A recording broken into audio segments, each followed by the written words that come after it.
Welcome 10th class. ਅੱਜ ਅਸੀਂ revision ਜਿਹੜੀ ਆ ਫਾਈਨਲ ਐਗਜ਼ਾਮਸ ਦੀ ਸ਼ੁਰੂ ਕਰਨ ਲੱਗੇ ਆ। ਕੁਝ ਸਮਸ ਮੈਂ ਚੈਪਟਰ ਵਾਈਜ਼ ਬਣਾਏ ਨੇ, ਜਿਸ ਤਰ੍ਹਾਂ ਤੁਹਾਡਾ ਪੈਟਰਨ ਚੇਂਜ ਹੋਇਆ ਉਸ ਦੇ ਅਕੋਰਡਿੰਗ ਇਸ ਚੈਪਟਰ ਵਿੱਚ ਤੁਹਾਨੂੰ ਕੁੱਲ 3 ਅੰਕ ਦਾ ਪੇਪਰ ਆਉਣਾ ਬੇਟੇ। ਇੱਕ ਪ੍ਰਸ਼ਨ 1 ਅੰਕ ਵਾਲਾ ਆਏਗਾ ਅਤੇ ਇੱਕ ਪ੍ਰਸ਼ਨ 2 ਅੰਕ ਵਾਲਾ ਆਏਗਾ। ਉਸ ਦੇ ਸੰਬੰਧਿਤ ਮੈਂ ਕੁਝ ਨਿਊ ਪੈਟਰਨ ਦੇ ਹਿਸਾਬ ਨਾਲ ਤੁਹਾਡੇ ਕੁਐਸਚਨ ਤਿਆਰ ਕੀਤੇ ਨੇ। ਦੋ ਭਾਜ ਸੰਖਿਆਵਾਂ ਦਾ ਮਹੱਤਵ ਕਿੰਨਾ ਹੁੰਦਾ ਹੈ? 1। ਹਮੇਸ਼ਾ ਯਾਦ ਰੱਖਣਾ ਹੈ ਜਿਹੜੇ ਦੋ ਪ੍ਰਾਈਮ ਨੰਬਰ ਹੁੰਦੇ ਆ, ਜਿਹੜੇ ਕਿਸੇ ਦੇ ਪਹਾੜੇ 'ਚ ਨਹੀਂ ਆਉਂਦੇ, ਉਹਨਾਂ ਦਾ ਮਹੱਤਵ ਦ HCF of 2 prime numbers will be 1। ਦੋ ਅਭਾਜ ਸੰਖਿਆਵਾਂ ਦਾ ਲਸਵ ਕੀ ਹੁੰਦਾ ਹੈ? ਉਹਨਾਂ ਸੰਖਿਆਵਾਂ ਦਾ ਗੁਣਨਫਲ। ਦੋ ਅਭਾਜ ਸੰਖਿਆਵਾਂ ਦਾ ਲਸਵ ਸੰਖਿਆਵਾਂ ਦਾ ਗੁਣਨਫਲ। ਪੰਜਾਬੀ ਮੀਡੀਅਮ ਵਾਲੇ ਲਿਖਣਗੇ ਗੁਣਨਫਲ। ਅਤੇ LCM of 2 prime numbers will B product of 2 numbers. ਇਹ ਯਾਦ ਰੱਖਣਾ ਹਮੇਸ਼ਾ ਕਿ ਲਸਵ ਜਿਹੜਾ ਹੈ ਸੰਖਿਆਵਾਂ ਦਾ ਗੁਣਨਫਲ ਹੋ ਜਾਂਦਾ ਭਾਜ ਸੰਖਿਆਵਾਂ ਦਾ, ਅਤੇ ਦੋ ਭਾਜ ਸੰਖਿਆਵਾਂ ਦਾ ਮਹੱਤਵ ਜਿਹੜਾ ਹੈ 1 ਹੁੰਦਾ ਹੈ। ਦੋ ਸੰਖਿਆਵਾਂ ਦਾ ਗੁਣਨਫਲ ਕਿਹਦੇ ਬਰਾਬਰ ਹੁੰਦਾ ਹੈ? ਇਹ ਹਮੇਸ਼ਾ ਯਾਦ ਰੱਖਣਾ। ਦੋ ਸੰਖਿਆਵਾਂ ਦਾ ਗੁਣਨਫਲ ਉਹਨਾਂ ਦੇ LCM ਗੁਣਾ HCF ਦੇ ਬਰਾਬਰ, ਲਸਵ ਗੁਣਾ ਮਸਵ ਦੇ ਬਰਾਬਰ ਹੁੰਦਾ ਹੈ। ਇਹ ਤੁਹਾਨੂੰ ਖਾਲੀ ਥਾਂ ਆ ਸਕਦੀ ਕਿਉਂਕਿ 1 ਨੰਬਰ ਵਾਲੇ ਬਹੁਤ ਸਾਰੇ ਆਣੇ ਪ੍ਰਸ਼ਨ, ਤਾਂ ਇਹਨਾਂ ਕੁਐਸਚਨਾਂ ਨੂੰ ਤੁਸੀਂ ਧਿਆਨ ਨਾਲ ਸੁਣਨਾ ਹੈ। Product of 2 numbers is equal to LCM into HCF। Is it okay? ਮਹੱਤਵ 17 ਅਤੇ 18। ਹੁਣ ਇਹ 18 ਭਾਜ ਸੰਖਿਆ ਨਹੀਂ ਹੈ, 17 ਅਭਾਜ ਹੈ, ਕਿਸੇ ਦੇ ਪਹਾੜੇ 'ਚ ਨਹੀਂ ਆਉਂਦੀ। 18 ਭਾਜ ਨਹੀਂ ਹੈ, ਲੇਕਿਨ ਇਹ ਕੀ ਹੈ? ਦੋਨੋਂ ਕੋ ਪ੍ਰਾਈਮ ਨੰਬਰਸ ਹੈ। ਇਹਨਾਂ ਨੂੰ ਸਹਿ ਭਾਜ ਸੰਖਿਆਵਾਂ ਕਹਿੰਦੇ ਹੈ ਕਿਉਂਕਿ ਇਹਨਾਂ ਦੋਨਾਂ ਵਿੱਚ ਕੁਝ ਵੀ ਸਾਂਝਾ ਨਹੀਂ ਹੁੰਦਾ। ਅਤੇ ਇਹਨਾਂ ਦਾ ਮਹੱਤਵ ਕੀ ਹੋਵੇਗਾ? ਹਮੇਸ਼ਾ 1 ਹੋਵੇਗਾ। ਇਸ ਤਰ੍ਹਾਂ ਤੁਹਾਨੂੰ ਕੋਈ ਵੀ ਦੋ ਰਕਮਾਂ ਦਾ ਪੁੱਛਿਆ ਜਾ ਸਕਦਾ ਹੈ, 17 18, 18 19, 19 20, 20 21, ਤਾਂ ਸਭ ਦਾ ਮਹੱਤਵ ਕੀ ਹੋਏਗਾ? 1 ਹੋਏਗਾ। Is it okay? ਤਾਂ 19 ਅਤੇ 23 ਇਹ ਦੋਨੋਂ ਹੀ ਅਭਾਜ ਸੰਖਿਆਵਾਂ ਨੇ, ਤਾਂ ਇਹਨਾਂ ਦਾ ਮਹੱਤਵ ਕੀ ਹੋਏਗਾ? 1 ਹੋਏਗਾ। ਤਾਂ ਲਸਵ 17 ਅਤੇ 18 ਦਾ ਕੀ ਹੋਏਗਾ? ਲਸਵ 17 ਗੁਣਾ 18 ਕਰਕੇ, ਚਾਹੇ ਮਲਟੀ ਜੇ ਆਪਸ਼ਨ 'ਚ ਹੋਇਆ 17 ਗੁਣਾ 18 ਤਾਂ ਉਹਨੂੰ ਟਿਕ ਕਰ ਦੇਣਾ, ਜੇ 17 ਗੁਣਾ 18 ਕਰਕੇ ਆਨਸਰ ਕੱਢ ਲੈਣਾ, ਫਿਰ ਉਹਨੂੰ ਟਿਕ ਕਰ ਦੇਣਾ। ਇਸੇ ਤਰ੍ਹਾਂ ਹੀ ਲਸਵ ਦੀ ਜਦੋਂ ਅਸੀਂ ਗੱਲ ਕਰਦੇ ਹਾਂ ਤਾਂ ਪ੍ਰੋਡਕਟ ਲਿਖ ਦੇਣਾ। ਅਤੇ ਦੋ ਸੰਖਿਆਵਾਂ ਦਾ ਜੇ ਮਹੱਤਵ ਦੀ ਗੱਲ ਹੈ ਤਾਂ ਜਿਨ੍ਹਾਂ ਵਿੱਚ ਕੁਝ ਵੀ ਸਾਂਝਾ ਨਹੀਂ ਹੈ ਤਾਂ ਉਹ 1 ਹੁੰਦਾ ਹੈ। Is it okay? ਇਸੇ ਤਰ੍ਹਾਂ ਤੁਸੀਂ ਦੇਖੋਗੇ ਲਸਵ 17 ਅਤੇ 19 ਦਾ ਲਸਵ ਹੈ 17 ਗੁਣਾ 19 ਦੇ ਬਰਾਬਰ ਹੋਏਗਾ ਕਿਉਂਕਿ ਇਹਨਾਂ ਦੋਨਾਂ ਵਿੱਚ ਕੁਝ ਵੀ ਸਾਂਝਾ ਨਹੀਂ ਹੈ। ਨਾ 17 ਕਿਸੇ ਦੇ ਪਹਾੜੇ 'ਚ ਆਉਂਦਾ, ਨਾ ਹੀ 19, ਨਾ ਹੀ ਇਹ ਦੋਨੋਂ ਕਿਸੇ ਇੱਕ ਪਹਾੜੇ 'ਚ ਆਉਂਦੇ ਹੈ। ਇਸੇ ਤਰ੍ਹਾਂ ਹੀ 17 18 ਦਾ ਲਸਵ 17 ਗੁਣਾ 18, ਠੀਕ ਹੈ, 17 ਇੰਟੂ 18। ਮਹੱਤਵ ਦੋ ਲਗਾਤਾਰ ਭਾਜ ਸੰਖਿਆਵਾਂ ਦਾ, ਦੋ ਲਗਾਤਾਰ ਸੰਖਿਆਵਾਂ ਦਾ, ਜਿਵੇਂ 2 ਅਤੇ 3 4 ਅਤੇ 5 9 ਅਤੇ 10 16 ਅਤੇ 17, ਉਹਨਾਂ ਦਾ ਮਹੱਤਵ ਕੀ ਹੋਏਗਾ? 1 ਹੋਵੇਗਾ। HCF of 2 consecutive numbers will be 1। ਹੁਣ ਦੇਖੋ ਵਰਗਮੂਲ 2 3 5 6 7 8 ਇਹ ਕਿਹੜੀਆਂ ਸੰਖਿਆਵਾਂ ਨੇ? ਸਾਰੀਆਂ ਅਪਰਿਮੇਯ। ਵਰਗਮੂਲ ਦੇ ਵਿੱਚ ਕੋਈ ਵੀ ਸੰਖਿਆ ਜੋ ਅਪਰਿਮੇਯ ਹੋ ਜਾਂਦੀ ਸਿਵਾਏ ਕਿਹਨੂੰ ਛੱਡ ਕੇ? ਆਹ ਵਾਲੀਆਂ, ਜਿਹੜੀ 2 ਦੂਣੀ 4, 3 ਦੀਆਂ 9, 4 ਚੌਕੇ 16, 5 5 25, ਛਿਕਮ ਛਿਕਾ 36, 7 7 49, 8 8 64, 9 9 81, 10 10 100। ਇਹ ਇੱਕ ਸੇਮ ਰਕਮ ਨੂੰ ਸੇਮ ਰਕਮ ਨਾਲ ਗੁਣਾ ਕਰਕੇ ਬਣੀਆਂ ਨੇ। ਇਹ 10 ਨੂੰ 10 ਨਾਲ ਗੁਣਾ ਕਰਕੇ ਬਣੀ ਹੈ, 11 ਨੂੰ 11 ਨਾਲ 121 ਬਣਿਆ ਹੈ, ਇਹ 15 ਨੂੰ 15 ਨਾਲ ਗੁਣਾ ਕਰਕੇ ਬਣਿਆ ਹੈ।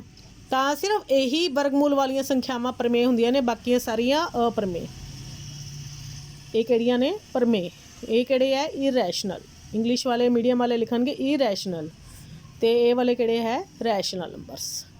ਤਾਂ ਤੁਹਾਨੂੰ ਪੁੱਛਿਆ ਜਾ ਸਕਦਾ ਹੈ, ਇਹਨਾਂ 'ਚੋਂ ਕੋਈ ਰਕਮ ਦਿੱਤੀ ਜਾ ਸਕਦੀ ਹੈ, ਇਹਨਾਂ ਵਿੱਚੋਂ ਪੁੱਛਿਆ ਜਾ ਸਕਦਾ ਕਿ ਪ੍ਰਮੇਯ ਹੈ ਕਿ ਅਪਰਮੇਯ। ਹੁਣ ਇਸੇ ਤਰ੍ਹਾਂ ਹੀ ਦੋ ਪ੍ਰਮੇਯ, ਕਿਉਂਕਿ 6 ਇੱਕ ਪ੍ਰਮੇਯ ਸੰਖਿਆ ਹੈ, ਇੱਕ ਅਪਰਮੇਯ ਹੈ। ਪ੍ਰਮੇਯ ਅਤੇ ਅਪਰਮੇਯ ਦਾ ਜੋੜ, ਘਟਾਓ, ਭਾਗ, ਗੁਣਾ, ਇਹ ਸਭ ਕੀ ਹੁੰਦੀਆਂ ਨੇ? ਅਪਰਮੇਯ ਹੀ ਹੁੰਦੀਆਂ ਨੇ। ਅਪਰਿਮੇਯ। ਦੋ ਪ੍ਰਮੇਯ ਅਤੇ ਅਪਰਮੇਯ ਦਾ ਜੋੜ, ਘਟਾਓ, ਭਾਗ, ਗੁਣਾ ਸਭ ਇਹ ਅਪਰਮੇਯ ਹੀ ਹੁੰਦੀਆਂ ਨੇ, ਇਰੈਸ਼ਨਲ। ਇਸ ਤਰ੍ਹਾਂ ਤੁਹਾਨੂੰ ਕੋਈ ਵੀ ਸੰਖਿਆ ਪੁੱਛੀ ਜਾ ਸਕਦੀ ਹੈ, ਆਹ ਰਕਮ ਲਿਖੀ ਆਏਗੀ, ਪੁੱਛੇਗਾ ਵੀ ਪ੍ਰਮੇਯ ਕਿ ਅਪਰਮੇਯ, ਤਾਂ ਤੁਸੀਂ ਲਿਖ ਦੋਗੇ ਅਪਰਮੇਯ ਹੈ। ਪ੍ਰਮੇਯ ਅਤੇ ਅਪਰਮੇਯ ਸੰਖਿਆਵਾਂ ਦਾ ਜੋੜ ਘਟਾਓ ਹਮੇਸ਼ਾ ਅਪਰਮੇਯ ਹੀ ਉੱਤਰ ਆਉਂਦਾ ਹੈ। ਲੇਕਿਨ ਇਸ ਤਰ੍ਹਾਂ ਦੀ ਕੁਝ ਟ੍ਰਿਕ ਵਰਤੀ ਜਾ ਸਕਦੀ ਹੈ, ਜਿਵੇਂ ਸੇਮ ਰਕਮ ਨੂੰ ਸੇਮ ਰਕਮ ਨਾਲ ਗੁਣਾ ਕੀਤਾ ਗਿਆ। ਦੇਖੋ ਆਹ ਪ੍ਰਮੇਯ ਬਣ ਗਈ, ਇਹਨੇ 7 ਗੁਣਾ 3 ਬਣ ਜਾਣਾ। ਵਰਗਮੂਲ ਵਾਲੀ ਸੇਮ ਦੋ ਸੰਖਿਆਵਾਂ ਨੂੰ ਗੁਣਾ ਕੀਤਾ ਜਾਵੇ ਤਾਂ 3 ਬਣ ਜਾਊਗਾ। ਇਸੇ ਤਰ੍ਹਾਂ ਹੀ ਉੱਪਰ ਥੱਲੇ ਸੇਮ ਰਕਮ ਹੈ, ਵਰਗਮੂਲ ਵਾਲੀ ਕੱਟੀ ਜਾਊਗੀ, ਖਾਲੀ 6 ਬਚ ਜਾਊਗਾ। ਇਸੇ ਤਰ੍ਹਾਂ ਹੀ 7 ਜਮਾ ਵਰਗਮੂਲ ਦੇ ਬੜਾ ਇੰਪੋਰਟੈਂਟ ਸਵਾਲ ਇੱਦਾਂ ਪਾ ਦਿੰਦੇ ਹੁੰਦੇ ਆ, ਜਾਂ ਇਸ ਤਰ੍ਹਾਂ ਬ੍ਰੈਕਟ ਪਾ ਦਿੰਦੇ ਹੁੰਦੇ ਆ। 7 ਜਮਾ ਵਰਗਮੂਲ 2 ਬ੍ਰੈਕਟ 'ਚ, ਫਿਰ ਮਾਈਨਸ ਵਰਗਮੂਲ 2 ਬਾਹਰ। ਹੁਣ ਪਲੱਸ ਵਰਗਮੂਲ 2 ਅਤੇ ਮਾਈਨਸ ਵਰਗਮੂਲ 2 ਕੱਟ ਕੇ ਕੀ ਹੋ ਜਾਏਗਾ, ਖਤਮ ਹੋ ਜਾਏਗਾ, ਤਾਂ ਕੀ ਬਚੇਗਾ ਖਾਲੀ 7। ਤਾਂ ਕਿਹੜੀ ਸੰਖਿਆਵਾਂ ਨੇ, ਪਰਿਮੇਯ। ਇਸ ਤਰ੍ਹਾਂ ਕੁਛ ਵੀ ਤੁਹਾਨੂੰ ਪੁੱਛਿਆ ਜਾ ਸਕਦਾ ਹੈ, ਸੇਮ ਰਕਮ ਨੂੰ ਸੇਮ ਰਕਮ ਨਾਲ ਗੁਣਾ ਜਾਂ ਭਾਗ ਹੋਵੇ ਜਾਂ ਘਟਾਓ ਹੋਵੇ ਸੇਮ ਰਕਮ ਦੀ, ਤਾਂ ਇਹ ਕਿਹੜੇ 'ਚ ਬਦਲ ਜਾਣਗੀਆਂ, ਪਰਿਮੇਯ 'ਚ। ਤਾਂ ਇਹ ਕਿਹੜੇ ਨੰਬਰ ਬਣ ਜਾਣਗੇ, ਰੈਸ਼ਨਲ। ਹੁਣ ਪਰਿਮੇਯ ਸੰਖਿਆਵਾਂ ਹੋਰ ਕਿੱਦਾਂ ਦੀ, ਦਸ਼ਮਲਵ ਵਾਲੀਆਂ। ਆਹ ਦੇਖੋ 0 1 0 1 ਸੈੱਟ ਰਿਪੀਟ ਹੋਈ ਜਾ ਰਿਹਾ, ਪੁਆਇੰਟ ਵਾਲੀ ਖ਼ਤਮ ਨਹੀਂ ਹੋ ਰਹੀ, ਠੀਕ ਹੈ ਨਾ। ਅਤੇ ਕਿਹੜੀ ਸੰਖਿਆਵਾਂ ਨੇ, ਪਰਿਮੇਯ। ਉਹ ਸੰਖਿਆਵਾਂ ਜਿਹੜੀਆਂ ਖ਼ਤਮ ਹੋ ਜਾਂਦੀਆਂ ਨੇ ਜਾਂ ਖ਼ਤਮ ਨਹੀਂ ਹੁੰਦੀਆਂ ਬਟ ਰਿਪੀਟ ਹੋ ਰਹੀਆਂ ਨੇ, ਇਹ ਕਿਹੜੀਆਂ ਹੁੰਦੀਆਂ ਨੇ, ਪਰਿਮੇਯ। ਦੇਖੋ ਇਹ ਖ਼ਤਮ ਨਹੀਂ ਹੋ ਰਹੀ ਪਰ ਰਿਪੀਟ ਹੋ ਰਹੀ ਹੈ, ਜੇ ਤਾਂ ਖ਼ਤਮ ਹੋ ਗਈ ਤਾਂ ਵੀ ਪਰਿਮੇਯ ਹੈ। ਜੇ ਖ਼ਤਮ ਨਹੀਂ ਹੋ ਰਹੀ ਤਾਂ ਦੇਖਣਾ ਕਿ ਸੈੱਟ ਰਿਪੀਟ ਹੋ ਰਿਹਾ, ਅਤੇ ਰਿਪੀਟ ਹੋ ਰਿਹਾ ਤਾਂ ਆਹ ਕਿਹੜੀ ਹੈ, ਰੈਸ਼ਨਲ ਨੰਬਰ। ਇਹਦੇ ਵਿੱਚ ਦੇਖੋ ਸੈੱਟ ਰਿਪੀਟ ਨਹੀਂ ਹੋ ਰਿਹਾ, 0 1 ਆ ਰਿਹਾ, ਫਿਰ 0 0 1 ਆ ਰਿਹਾ, ਫਿਰ 0 0 1 ਆ ਰਿਹਾ, ਅਤੇ ਇਹ ਕਿਹੜੀ ਹੈ, ਅਪਰਿਮੇਯ। ਮਤਲਬ ਅਪਰਿਮੇਯ ਸੰਖਿਆ ਦਸ਼ਮਲਵ 'ਚ ਕਿਹੜੀ ਹੁੰਦੀ ਹੈ, ਜਿਹੜੀ ਖ਼ਤਮ ਵੀ ਨਹੀਂ ਹੁੰਦੀ ਅਤੇ ਨਾ ਹੀ ਰਿਪੀਟ ਹੁੰਦੀ ਹੈ। ਇਹ ਮੈਂ ਤੁਹਾਨੂੰ ਅੱਗੇ ਵੀ ਲੈਸਨ ਦੇ ਦੌਰਾਨ ਸਮਝਾ ਚੁੱਕੀ ਹਾਂ। ਬਾਰ ਵਾਲੀ ਸੰਖਿਆ ਜਿਹਦੇ ਉੱਤੇ ਬਾਰ ਹੋਵੇ ਦਾ ਮਤਲਬ ਇਹ ਰਿਪੀਟ ਹੋ ਰਹੀ ਹੈ, ਇਹ ਹਮੇਸ਼ਾ ਹੀ ਬਾਰ ਵਾਲੀ ਪਰਿਮੇਯ ਹੁੰਦੀ ਹੈ, ਰੈਸ਼ਨਲ। ਬਾਰ ਵਾਲੀ ਸੰਖਿਆ ਹਮੇਸ਼ਾ ਹੀ ਪਰਿਮੇਯ ਹੁੰਦੀ ਹੈ। ਉਸ ਤੋਂ ਬਾਅਦ ਜਿਹੜਾ ਹੁਣ ਦਸ਼ਮਲਵ ਪ੍ਰਸਾਰ ਪਰਿਮੇਯ ਸੰਖਿਆਵਾਂ ਦਾ ਕਿਸ ਤਰ੍ਹਾਂ ਦਾ ਹੁੰਦਾ ਹੈ, 1/2 ਦੀ ਪਾਵਰ m ਹੋਵੇ ਜਾਂ 5 ਦੀ, ਜਾਂ ਖਾਲੀ 2 ਹੋਵੇ ਜਾਂ ਖਾਲੀ 5 ਬਚਦਾ ਹੋਵੇ ਨੀਚੇ। ਹਰ ਦੇ ਵਿੱਚ ਦੇਖਣਾ ਹੈ, ਸਿਰਫ ਨੀਚੇ ਵਾਲੀ, ਉੱਪਰ ਜੋ ਮਰਜ਼ੀ ਹੋਵੇ, ਨੀਚੇ ਦੇਖਣਾ ਹੈ ਕਿ ਖਾਲੀ 5 ਦੀ ਘਾਤ ਹੈ ਜਾਂ ਖਾਲੀ 2 ਦੀ ਘਾਤ ਹੈ ਜਾਂ 5 ਜਾਂ 2 ਦੋਨਾਂ ਦੀ ਘਾਤ ਹੈ। ਤਾਂ ਉਹ ਕੀ ਹੁੰਦਾ ਹੈ, ਵਾਲੀ ਦਸ਼ਮਲਵ ਸੰਖਿਆਵਾਂ ਦਾ ਦਸ਼ਮਲਵ ਪ੍ਰਸਾਰ ਸ਼ਾਂਤ ਹੁੰਦਾ ਹੈ।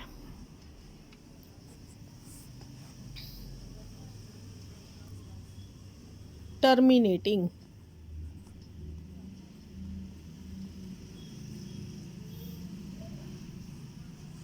ਜਿਵੇਂ ਇਹ ਹੈ 77/210 ਦਾ ਪ੍ਰਸਾਰ ਦਸ਼ਮਲਵ ਪ੍ਰਸਾਰ ਕਿਸ ਤਰ੍ਹਾਂ ਦਾ ਹੋਏਗਾ, 77 ਉੱਪਰ ਕੀ ਹੈ 77, ਨੀਚੇ ਕੀ ਹੈ 210। ਹੁਣ ਆਪਾਂ ਨੂੰ ਪਤਾ ਨਹੀਂ ਲੱਗ ਰਿਹਾ, ਆਪਾਂ 2 ਅਤੇ 5 ਇਹਨੂੰ ਬਦਲਦੇ ਹਾਂ ਤਾਂ 7 ਤੀਆ 21 ਆ ਜਾਂਦਾ, 7 ਤੀਆ 21 ਗੁਣਾ ਕੀ ਬਚਿਆ 10, ਨੀਚੇ ਬਟਾ 10 ਬਚ ਗਿਆ। ਹੁਣ ਦੇਖੋ 7 ਨਾਲ ਕੱਟੇਗਾ, 11 7 77, ਉੱਪਰ 11 ਬਚ ਗਿਆ, ਨੀਚੇ 3 ਬਚ ਗਿਆ, 3 ਗੁਣਾ 10। ਹੁਣ 10 ਤਾਂ 2 5 10 ਦੇ ਹਿਸਾਬ ਨਾਲ ਬਣਿਆ ਹੀ ਹੋਇਆ, 10 ਵਾਲੇ ਦਾ ਤਾਂ ਪੁਆਇੰਟ ਲੱਗ ਜਾਂਦਾ, ਲੇਕਿਨ ਥੱਲੇ ਕੀ ਹੈ 3, ਇਸ ਕਰਕੇ ਇਹ ਕਿਹੜਾ ਹੈ, ਅਸ਼ਾਂਤ।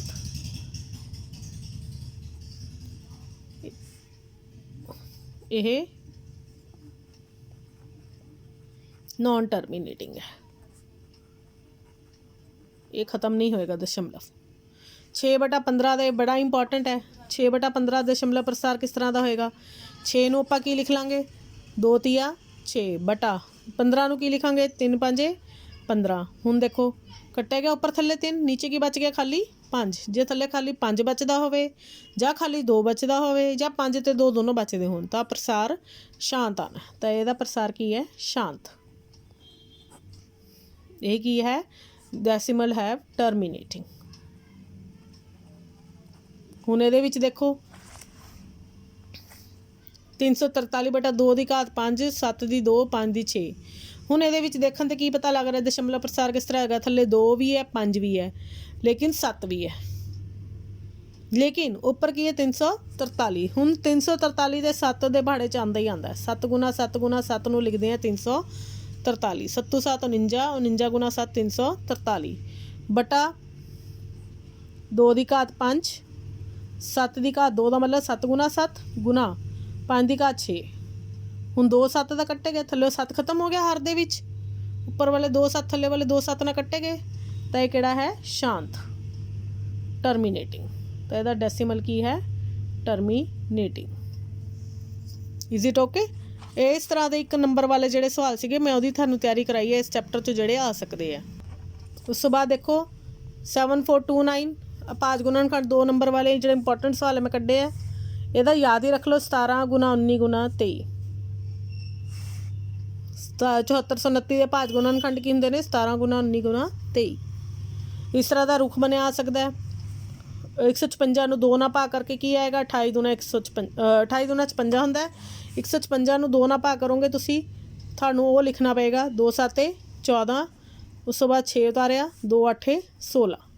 ਤਾਂ ਕਿੰਨਾ ਬਚਿਆ 78। ਤਾਂ ਇਹਦਾ ਮਤਲਬ ਇੱਥੇ ਕੀ ਆਏਗਾ 78। 78 ਨੂੰ 2 ਨਾਲ ਗੁਣਾ ਕਰਕੇ 156। ਹੁਣ 78 ਨੂੰ 2 ਨਾਲ ਭਾਗ ਕਰੋਗੇ ਬੇਟਾ 39 ਆ ਜਾਏਗਾ। ਹੁਣ 39 ਦੇ ਅੱਗੇ ਗੁਣਨਖੰਡ ਨਹੀਂ ਬਣਦੇ ਕਿਉਂਕਿ 39 ਜਿਹੜੀ ਹੈ ਅੱਗਿਓਂ 3 ਦੇ ਪਹਾੜੇ 'ਚ ਆਉਂਦੀ, 2 ਨਾਲ ਭਾਗ ਨਹੀਂ ਹੁੰਦੀ। 13 ਤੀਆ 39। ਹੁਣ ਨਾ 3 ਕਿਸੇ ਦੇ ਪਹਾੜੇ 'ਚ ਆਉਂਦਾ ਨਾ ਹੀ 13। ਤਾਂ 156 ਦੇ ਭਾਜ ਗੁਣਨਖੰਡ ਕੀ ਹੋ ਗਿਆ? ਇਸ ਤਰ੍ਹਾਂ ਗੁਣਨਖੰਡ ਰੁੱਖ ਪੂਰਾ ਕਰਨਾ ਆ ਸਕਦਾ ਹੈ। ਜੇ 156 ਦੇ ਭਾਜ ਗੁਣਨਖੰਡ ਪੁੱਛੇ ਤਾਂ ਉਹਨੇ ਤੁਸੀਂ ਇੱਦਾਂ ਲਿਖ ਦੇਣਾ 2 ਗੁਣਾ 2 ਗੁਣਾ 3 ਗੁਣਾ 13 ਐਂਡ ਵਾਲਾ। ਇਹਨਾਂ ਸਾਰਿਆਂ ਨੂੰ ਗੁਣਾ ਕਰੋਗੇ ਤਾਂ 39। 13 ਤੀਆ 39, 39 ਦੂਣਾ 78, 78 ਦੂਣਾ 156। 2 ਗੁਣਾ 2 ਗੁਣਾ 3 ਗੁਣਾ 13। ਦੋਨੋਂ ਤਰ੍ਹਾਂ ਨਾਲ ਸਾਨੂੰ 2 ਨੰਬਰ 'ਚ ਸਵਾਲ ਪੁੱਛਿਆ ਜਾ ਸਕਦਾ। ਇਸੇ ਤਰ੍ਹਾਂ 140, 70 ਦੂਣਾ 140। 70 ਦੇ ਗੁਣਨਖੰਡ ਕੀ ਹੋਇਆ? 2 ਨਾਲ 2 ਗੁਣਾ ਕਿਹਦੇ ਨਾਲ ਕਰੀਏ ਕਿ 70 ਆ ਜਾਏ 35। 35 ਦੂਣਾ 70, 5 ਅੱਗੇ 35 ਵੀ ਕਿਸੇ ਦੇ ਪਹਾੜੇ 'ਚ ਆਉਂਦਾ, 5 7 35। ਤਾਂ 140 ਦੇ ਭਾਜ ਗੁਣਨਖੰਡ ਕੀ ਹੋ ਗਏ? 2 ਗੁਣਾ 2 ਗੁਣਾ 5 ਗੁਣਾ 7। 2 ਗੁਣਾ 2 ਗੁਣਾ 5 ਗੁਣਾ 7। ਨੈਕਸਟ ਹੈ, ਤੁਸੀਂ ਦੇਖੋ ਇਹ ਵਾਲਾ ਸਵਾਲ ਬੜਾ ਇੰਪੋਰਟੈਂਟ। ਇਹਦੇ ਨਾਲ ਦੀ ਐਗਜ਼ਾਮਪਲ ਵੀ ਉਹ ਵੀ ਤਿਆਰ ਕਰ ਲੈਣਾ। LCM ਪਤਾ ਕਰਨਾ। 2 ਸੰਖਿਆਵਾਂ ਇੱਦਾਂ ਬਰੈਕਟ 'ਚ ਹੋਣਗੀਆਂ ਅਤੇ ਉਹਨਾਂ ਦਾ HCF ਦਿੱਤਾ ਹੋਊਗਾ 4 ਹੈ। ਇਸੇ ਤਰ੍ਹਾਂ ਹੀ ਤੁਸੀਂ ਲਸਵਾ ਪਤਾ ਕਰਨਾ ਹੋਊਗਾ 2 ਰਕਮਾਂ ਦਾ ਜਿਹੜੇ ਬਰੈਕਟ 'ਚ ਹੋਣਗੀਆਂ ਅਤੇ ਇਹਨਾਂ ਦੋਨਾਂ 'ਚੋਂ ਲਸਵਾ ਜਾਂ ਮਸਵਾ 'ਚ ਇੱਕ ਚੀਜ਼ ਪਤਾ ਕਰਨੀ ਹੋਊਗੀ। ਠੀਕ ਹੈ, ਜਾਂ ਲਸਵਾ ਜਾਂ ਮਸਵਾ 'ਚੋਂ ਇੱਕ ਚੀਜ਼ ਦਿੱਤੀ ਹੋਏਗੀ। ਤਾਂ ਤੁਹਾਨੂੰ ਇਹ ਸੂਤਰ ਹਮੇਸ਼ਾ ਯਾਦ ਰੱਖਣਾ ਹੈ। LCM ਗੁਣਾ HCF, ਚਾਹੇ ਇੰਗਲਿਸ਼ ਹੈ ਚਾਹੇ ਪੰਜਾਬੀ ਮੀਡੀਅਮ ਵਾਲੇ। LCM ਗੁਣਾ HCF ਇਕੁਅਲ ਟੂ ਪਹਿਲੀ ਸੰਖਿਆ ਗੁਣਾ ਦੂਸਰੀ ਸੰਖਿਆ। ਅਤੇ ਜਿਹੜੀ ਚੀਜ਼ ਅਸੀਂ ਪਤਾ ਕਰਨੀ ਹੈ ਲਸਵਾ ਅਸੀਂ ਪਤਾ ਕਰਨਾ ਹੈ। ਲਸਵਾ ਪਤਾ ਕਰਨ ਲਈ ਕੀ ਕਰਨਾ ਹੈ? ਦੋਨੋਂ ਸੰਖਿਆਵਾਂ ਨੂੰ ਗੁਣਾ ਕਰਕੇ ਲਿਖ ਦੇਣਾ ਹੈ। ਮਸਵਾ ਕਿੰਨਾ ਦਿੱਤਾ ਹੈ? 4। ਅਤੇ ਦੋਨੋਂ ਸੰਖਿਆਵਾਂ ਕਿੰਨੀਆਂ ਨੇ? 96 ਗੁਣਾ 404। ਪਹਿਲੀ ਸੰਖਿਆ ਥੱਲੇ ਪਹਿਲੀ ਸੰਖਿਆ ਗੁਣਾ ਦੂਸਰੀ ਸੰਖਿਆ, ਕਿਉਂਕਿ ਲਸਵਾ ਗੁਣਾ ਮਸਵਾ ਇਕੁਅਲ ਟੂ ਪਹਿਲੀ ਸੰਖਿਆ ਗੁਣਾ ਦੂਸਰੀ ਸੰਖਿਆ। LCM ਦੇ ਥੱਲੇ LCM ਆ ਗਿਆ, HCF ਦੇ ਥੱਲੇ ਕੀ ਆ ਗਿਆ? 4 ਇਕੁਅਲ ਟੂ ਪਹਿਲੀ ਸੰਖਿਆ ਥੱਲੇ 96, ਦੂਜੀ ਸੰਖਿਆ ਥੱਲੇ ਕਿੰਨਾ ਆ ਗਿਆ? 404। ਅਤੇ LCM ਕਿੰਨਾ ਆ ਗਿਆ? 96 ਗੁਣਾ 404 ਆਪਣੀ ਥਾਂ 'ਤੇ ਰਹੇਗਾ। ਜਿਹੜੀ ਚੀਜ਼ ਪਤਾ ਕਰਨੀ ਹੈ LCM ਪਤਾ ਕਰਨਾ ਹੈ, ਇਹਦੇ ਨਾਲ ਕੀ ਸੀ 4 ਬਟੇ 'ਚ ਆ ਜਾਏਗਾ। ਅਤੇ ਤੁਸੀਂ 4 ਨਾਲ ਇਹਨੂੰ ਕੱਟਿਆ ਜਾ ਸਕਦਾ। 4 ਏਕਮ 4, 4 ਦੇ ਪਹਾੜੇ 96 ਆਉਂਦਾ ਹੈ।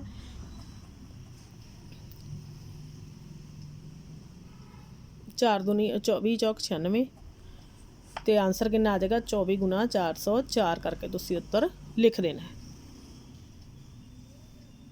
Is it okay? ਤਾਂ ਇਹ ਤੁਹਾਡੇ ਇੰਪੋਰਟੈਂਟ ਸਵਾਲ ਸੀ ਪਹਿਲੇ ਲੈਸਨ ਦੇ 1 ਅਤੇ 2 ਨੰਬਰ ਵਾਲੇ। ਇਸ ਤਰ੍ਹਾਂ ਦੇ ਤੁਹਾਨੂੰ ਆ ਸਕਦੇ ਹੈ। ਆਈ ਹੋਪ ਤੁਹਾਨੂੰ ਇਹ ਵਰਕਸ਼ੀਟ ਸਮਝ ਆ ਗਈ ਹੋਏਗੀ। Thank you.